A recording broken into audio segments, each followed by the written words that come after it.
Unable to sleep due to restlessness, I welcomed the morning at 6 o'clock on the sofa. When I checked my smartphone, there was a message from Charles. It seems our grandchild has been safely born. Robert, wake up! Maria did her best. Let's go to the hospital. I shook my sleeping husband next to me and hurriedly started getting ready. Maria! Charles! When we arrived at the hospital, there was one more person besides the two of them, a tiny life. Do you have a name? Have you decided? Charles replied. No. We didn't even know the gender, so we would decide after the birth. By the way, it's a girl. I see. I hope she gets a good name. Our granddaughter slept in Maria's arms on the hospital bed. Looking at her, I remembered Maria's appearance from years ago. Maria said, Mom, want to hold her? Is it okay? Then let me hold her.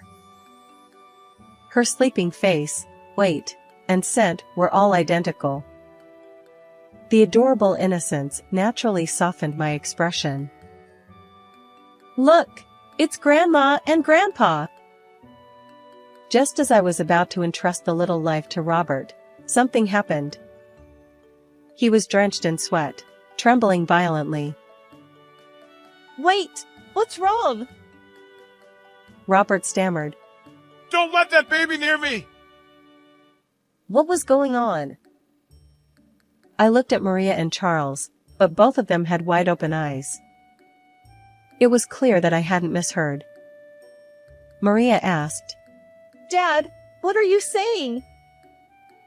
Charles wondered. Is something wrong?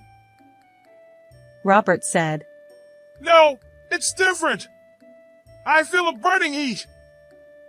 I don't want to remember, but it's like the terrifying heat from that fire. My husband, Robert, is blind. 3 years ago, there was a massive fire at the scientific chemical plant where he worked, and unfortunately, he suffered burns to both eyes. Fortunately, his life was not in danger, but since then, Robert has lost his sight. Despite the fire, he remains bright and kind-hearted. The journey to this point involved immense struggle, inner conflict, and effort. While I can imagine it, understanding it is beyond words. Robert, is there anything I can help with? Robert replies, I'm fine for now. If anything comes up, don't hesitate to call. Robert chuckles. I've gotten used to it. You can relax. Although he always says that, true peace of mind eludes us, and we continue to worry about him both physically and emotionally. Despite his unfortunate circumstances, resilient Robert possesses a unique skill. Through conversation, he can glimpse the true intentions of others. He insists it's merely a heightened sense, not any kind of superpower, but from an outsider's perspective, it's an impressive ability. The notion that blindness sharpens hearing sensitivity is well known, supported by scientific theories. However, in Robert's case, his innate sensitivity to others' emotions seems to have intensified after losing his sight. As a result, both I and our daughter Maria, who lives with us, seek his judgment whenever something arises, a habit we can't break. Robert truly is a dependable presence. Recently, when Maria brought her partner home, Robert's sixth sense provided solid confirmation. A few years ago. Let me introduce you. This is Charles. Nice to meet you. I'm Charles. I've always been taken care of by Maria. Charles, this young man, was polite and neatly dressed, a typical good-natured guy. Whether he was naturally fearless or simply adept at concealing it, he actively engaged in conversation. At that moment, Maria seemed more nervous than he did. Understandably so, her father has the power to read other people's minds. If anything seemed off, it would undoubtedly be brought up later. Apparently Charles had heard about Robert's blindness. He naturally didn't know about Robert's unique ability. Yet, there was nothing overly suspicious or unusual about Charles. On the contrary, he spoke with consideration for Robert, subtly showing his good impression. As it turned out, they were originally colleagues at work, and their interactions extended beyond professional boundaries. Robert listened intently to their stories. Later, as the sunset and darkness enveloped the surroundings, Charles bid his farewell. Robert shared his impressions of the young man. I can't see his face, but he seems like a good person. Upon hearing those words, Maria and I let out a sigh of relief. Of course. I attempted to describe Charles's appearance to Robert, using a celebrity lookalike as an example. Wait, you think he looks like that with his personality? He's too perfect. He might attract trouble. Robert chuckled wryly. From then on, Charles often visited our home with Maria. He was impeccable in every way, always considerate of Robert's well-being. I felt immense relief, knowing that Charles could safely marry Maria. And then, a simple curiosity arose. May I ask something? Certainly, what is it? Since you are such a good person, I'd like to know about your parents. If it's okay, could you share? After a brief silence, Charles offered a rueful smile and began to speak. I apologize. I lost my parents at an early age. Oh, that's unfortunate. I'm sorry for asking. His demeanor remained unchanged. No, it's fine. But, well, there are things I've been thinking about.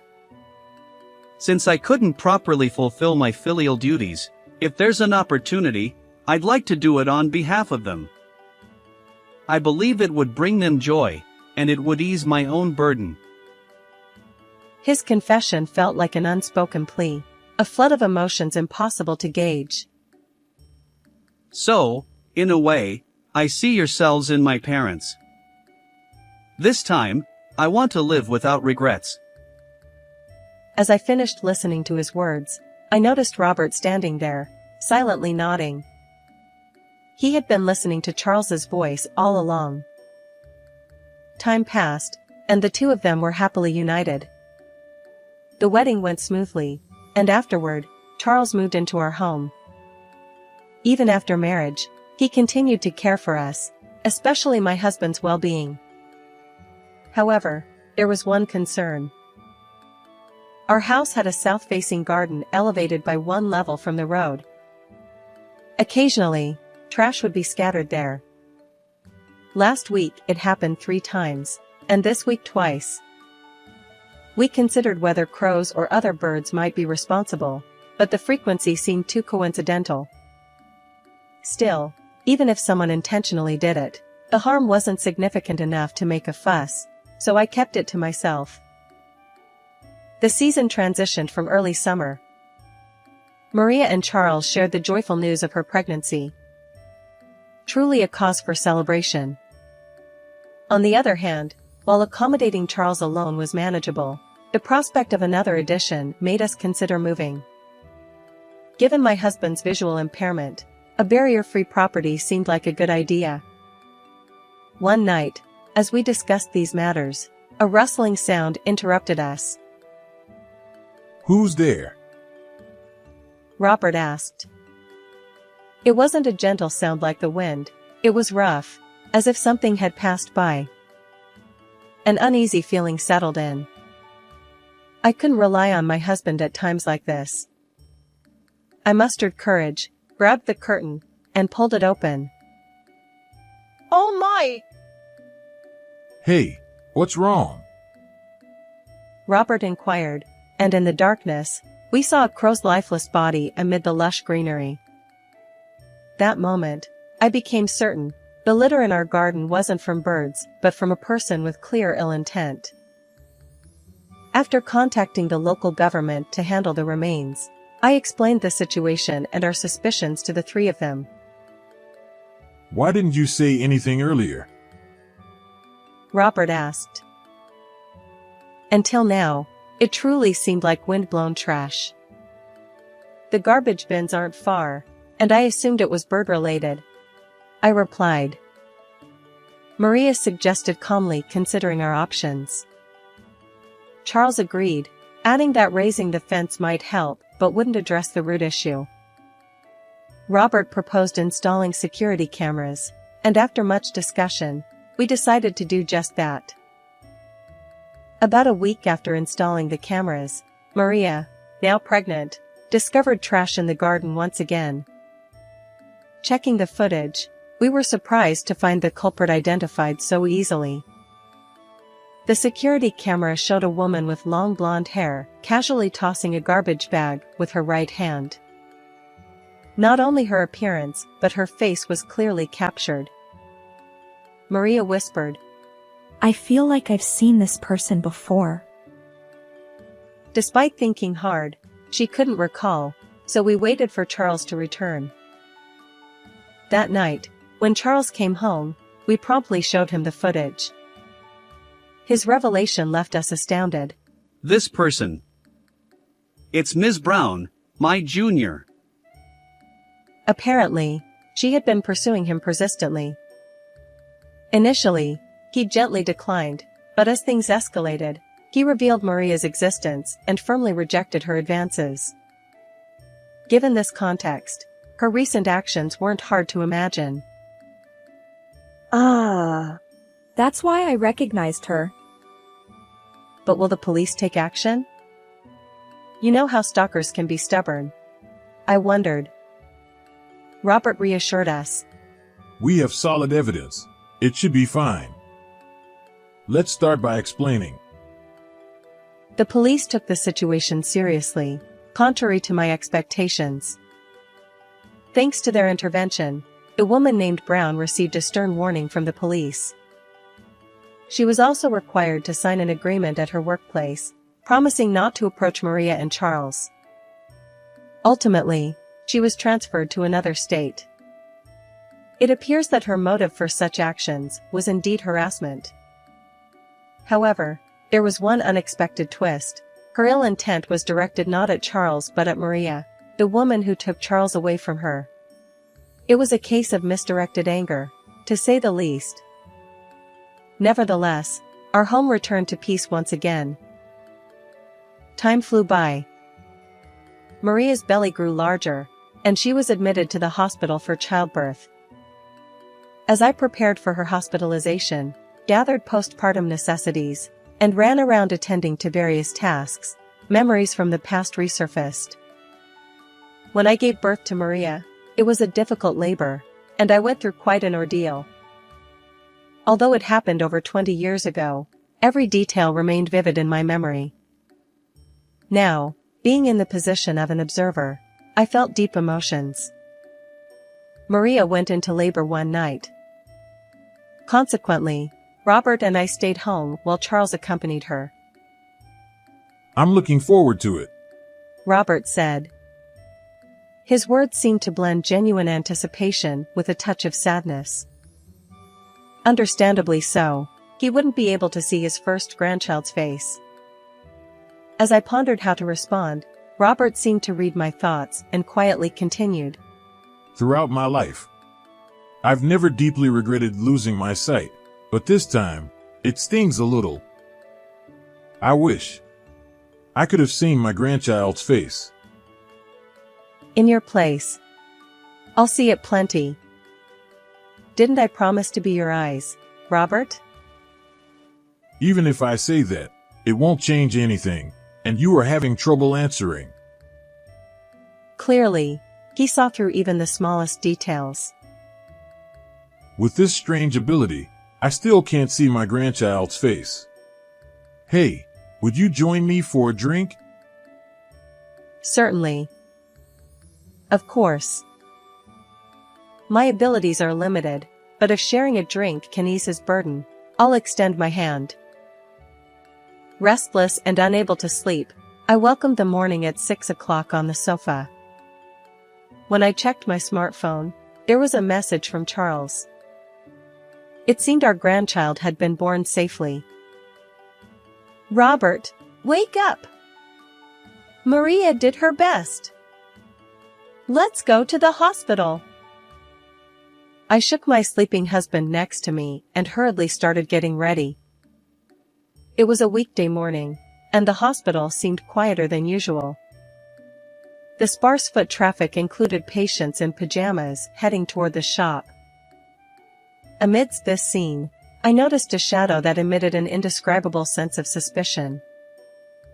The figure didn't appear overly suspicious, yet its inability to blend in with the surroundings felt peculiar. Robert seemed to sense something too. Something feels different. Is someone there? When I mentioned the shadow, Robert muttered, Don't approach recklessly. And tapped the floor with his white cane. I took his hand, casting a sidelong glance at the mysterious person. Maria! Charles! When we arrived in the hospital room, there were two others, a tiny life. Good morning, both of you. How are you feeling? Good morning. Nothing's wrong. The baby is doing well. I see. That was good. After that, Robert frowned. So I helped him sit down. I asked if he was feeling unwell, but apparently, he wasn't. For now, we decided to share our joy. Have you decided on a name? Charles replied. Not yet. We didn't even know the gender, so we would decide after the birth. By the way, it's a girl. I see. I hope she gets a good name. Our granddaughter slept in Maria's arms on the bed. Seeing her, I remembered Maria as a baby. Maria said, Mom, want to hold her? Is it okay? Then let me hold her. Her sleeping face, weight, and scent were all identical. The innocent, adorable sight softened my expression. Look, it's Grandma and Grandpa. As we were about to entrust the little one to Robert, something unexpected happened. He was drenched in sweat, trembling violently. Wait, what's wrong? Robert stammered. Don't let that baby near me! I looked at Maria and Charles. They were equally shocked. It was clear that this wasn't a misunderstanding. Wait, what are you saying? Charles wondered. Is something wrong? No, it's different. I feel a burning heat. I don't want to remember, but it's like the terrifying heat from that fire. Could it be that he sensed something from this baby? I left our granddaughter with Maria and stood by Robert. His trembling subsided, but he still breathed heavily, shoulders rising and falling. Are you okay? Robert nodded. I've calmed down a bit. Can we talk? Yes, of course. I followed Robert out of the room to a nearby resting area. Robert apologized for startling me. That baby is fine. He assured. Then he began to explain. I probably picked up on someone's emotions nearby. It was more intense than anything I've felt before. Burning resentment, anger. It was so vivid that I lost my composure. Sorry, the timing was bad. No need to apologize. It's beyond your control. The feelings of resentment and anger. I had a hunch. Ms. Brown, the woman who received a stern warning from the police and was transferred due to her ill intent. Could she be approaching again? I knew the probability was incredibly low, but I couldn't shake it off. Maybe.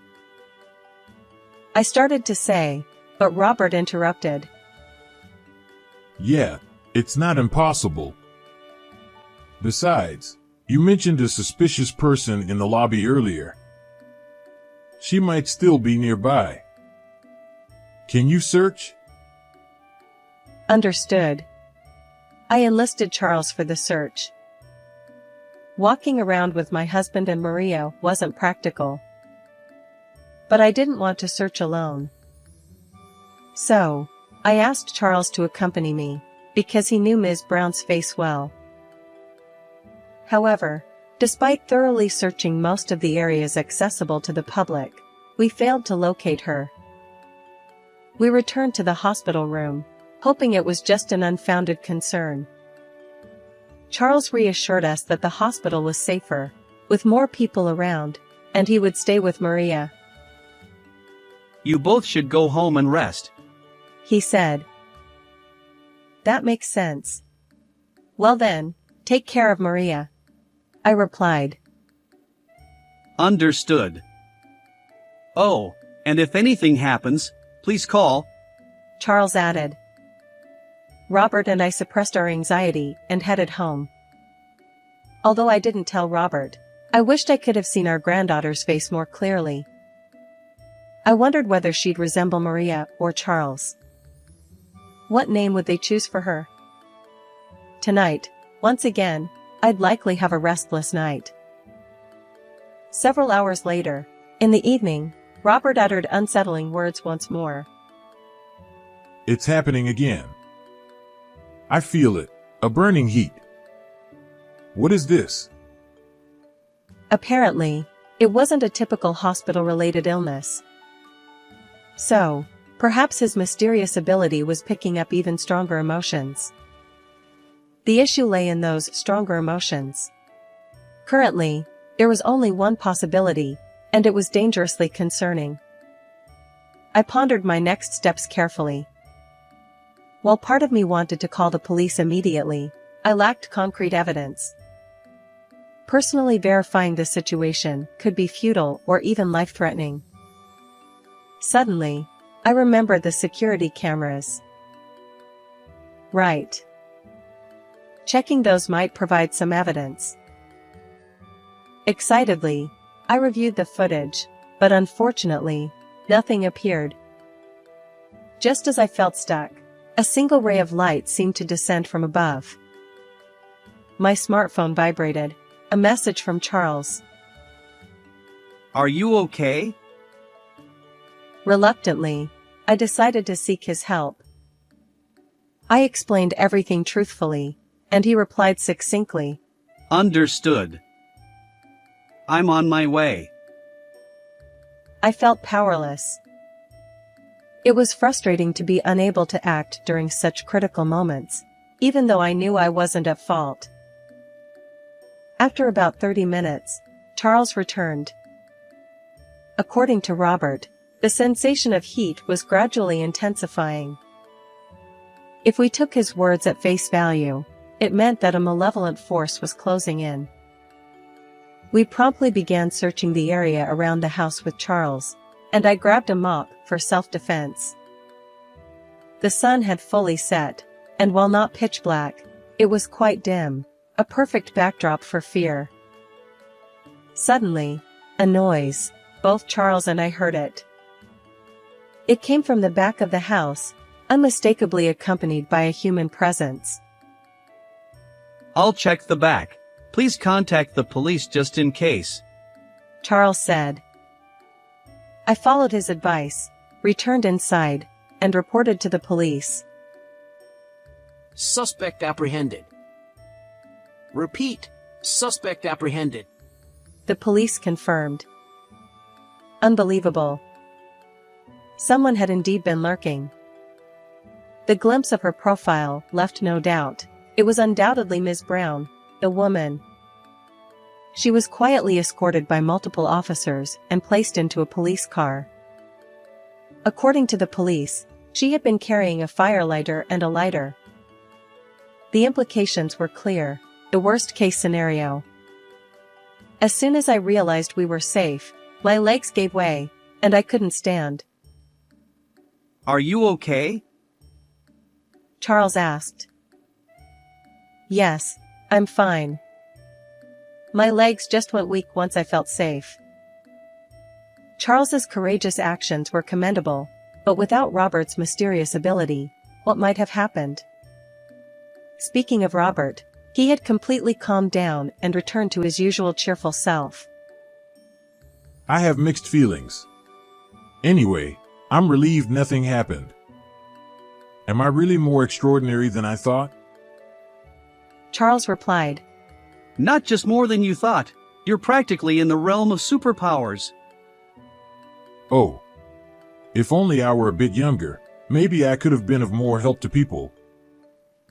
Later, we learned that on that day, Ms. Brown had indeed infiltrated the hospital where Maria was admitted, intending harm. To make matters worse, her target wasn't Charles or Maria, it was their newborn granddaughter. Apparently, she harbored a selfish grudge after being transferred due to rumors of stalking at her previous workplace. However, on the day of the incident, the hospital's crowded environment forced her to abandon her plan. Instead, she decided to set the house on fire out of frustration. The heat Robert felt was undoubtedly the manifestation of this malevolent intent.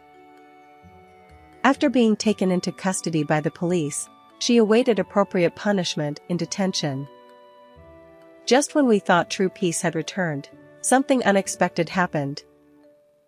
Ms. Brown's parents arrived, introducing themselves. We deeply apologize for the inconvenience our daughter caused. Her father said. Once she's released, we'll take her back home and keep a close watch. Her mother added. While it seemed they weren't seeking forgiveness, Robert wasn't present. He had gone with Charles that morning to pick up Maria from the hospital.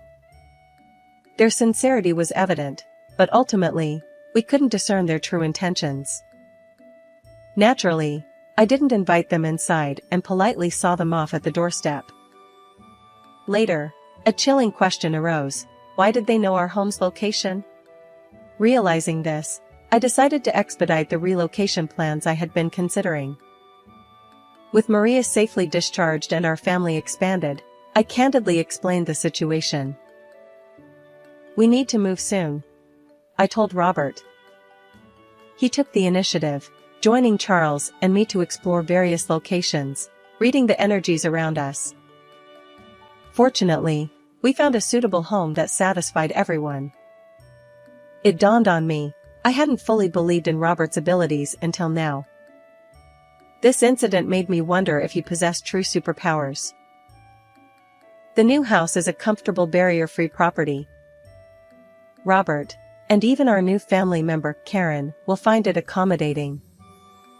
With this change, I hope Maria, Charles, and I can live here with peace of mind. The threat that once loomed over us has dissipated. I'm genuinely looking forward to starting a new life in this fresh environment. But... Hey, Charles. Can I ask you something? Yes? What is it? Do you need any help? No, not that. I just want to know, do you think it was a good decision for you to live with us? You should be a newlywed, filled with happiness, and now even with a daughter. Well, I've mentioned this before. I wanted to be a good son. I've always longed for a family, so this is... well... it's good. As I struggled to find words, he continued. And also, I'm truly grateful to both of you. Grateful? Yes!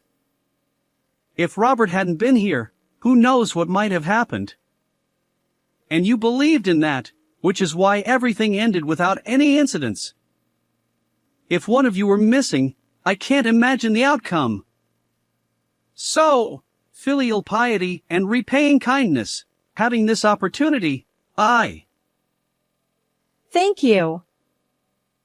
This time, I could see it even without Robert's abilities. Charles isn't lying. How is this story for you? Don't forget to subscribe to the channel. See you in the next video.